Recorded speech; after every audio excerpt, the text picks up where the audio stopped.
Eguraldiak genoan ikusiko dituzu zeintzuk diren, izan ere, Euskal Kantagintza bultzatzeko Bilbo Kantari taldeak abesti liburuska berria plazaratu du, paperean bakarrik ez gainera.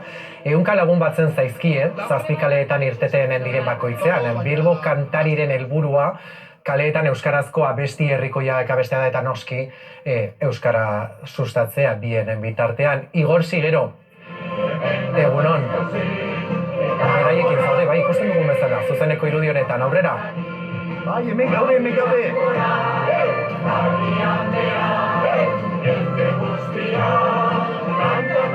A ber, moztu!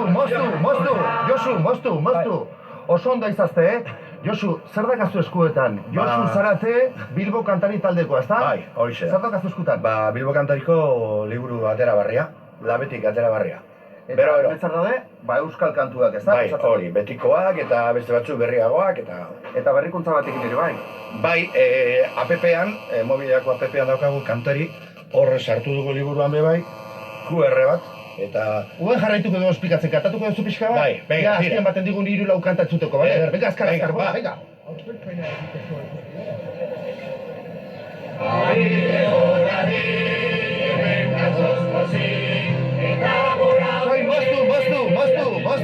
Moztu! Berriz jarraituko dugu, Josu, zenbat jende biltzen den abestera, zuekin, zenbat jende tortzen?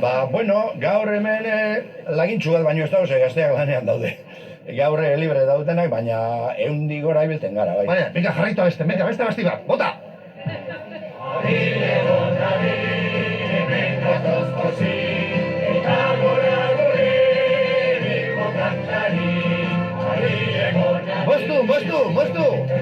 Moztu! Josu, eta euskararen alde ze lan itzela egiten duzuen zeren abesti hauek kantatzen dituzten askok ez dakite euskara? Bai, denetariko dago, bai. Asko badakite, beste batzuk ez, da, euskara kalera ateratzeko beste modu bat, atsegina edo. Eta jarrak eta abestia guztiuk batera, ez? Bai, azken boladan gero eta gaztegiago etorten da, bai. Vale, venga, jarraitu pixka bat, venga,